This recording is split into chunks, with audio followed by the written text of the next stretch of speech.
Мени көрүп жаткан көрүүчүлөрүм, тааныштарыңыздарга баарына жөнөтүп коюңуздар. Жигиттер, карагалайсың го квотаны мынакей. Квота 3558 штук калыптыр.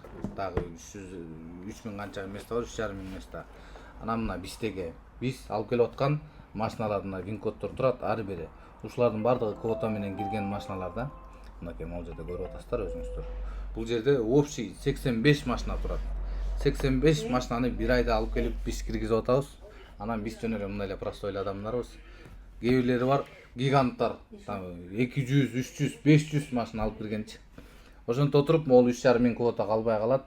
Анда машиналар $1500 өйдө кымбаттайт. Анткени госпошлина ошончолук төлөнүп калат да. $1500 өйдө киловаттына жараша төлөнүп калат. Анан айтайын дегеним, возможностуңуз болсо, мүмкүнчүлүгүңүз болсо, азыр машина алып калыңыз. Кийин жетишпей калышыңыз мүмкүн.